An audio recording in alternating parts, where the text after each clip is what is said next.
এই রাজ্যের রাজনীতির সঙ্গে গুরুত্বপূর্ণভাবে একটা জায়গা জড়িয়ে রয়েছে, সিঙ্গুর। এই সিঙ্গুর এমন এক গুরুত্বপূর্ণ ভূমিকা নিয়েছিল, রাজ্যের পট পরিবর্তন হয়ে গিয়েছিল। পরবর্তীতে নতুন করে ভোটারটাকে প্রাসঙ্গিক করে তোলার চেষ্টা হচ্ছে কি সিঙ্গুরকে। প্রধানমন্ত্রী নরেন্দ্র মোদী এই সিঙ্গুরেই এসে সভা করবেন। আবার এই সিঙ্গুর প্রসঙ্গে সুকান্ত মজুমদার বলছেন, বিজেপি এলে সিঙ্গুরে কারখানা হবেই।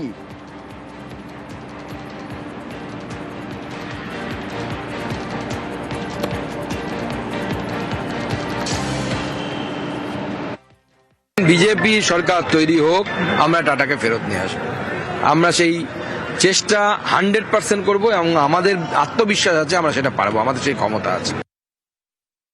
আমাদের বিস্তীর্ণ শিল্পাঞ্চল যেটা হাওড়া অবধি ছিল, পরবর্তী সময় হুগলি বা ওদিকটাই সম্প্রসারণ করার চেষ্টা হয়েছিল, সেটা বিরাট ধাক্কা খায় হচ্ছে এই টাটার চলে যাওয়া নিয়ে। এনডিএর নেত্রী ছিলেন হচ্ছে মমতা বন্দ্যোপাধ্যায়। তো মমতা বন্দ্যোপাধ্যায় একটা সিদ্ধান্ত নিয়েছে, আমাদের সেই সিদ্ধান্ত অনুসারে আমাদের পাশে দাঁড়াতে হয়েছিল।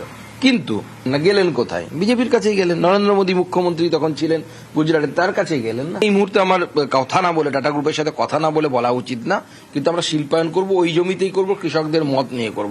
যদি তারা রাজি থাকেন ওই জমিতেই শিল্প হবে, আমরা শিল্প আনবো এবং সেই শিল্পের মধ্যে শিল্প যারা স্থাপন করবে তাদের মধ্যে টাটাও হতে পারবো। এবং আমরা বলছি বিজেপি সরকার এলে 26-এ যে বিজেপি সরকার আসবে, সেই সরকার সিঙ্গুরে শিল্পায়নের জন্য এগোবে, ওই জমিতেই আমরা কারখানা তৈরি করব।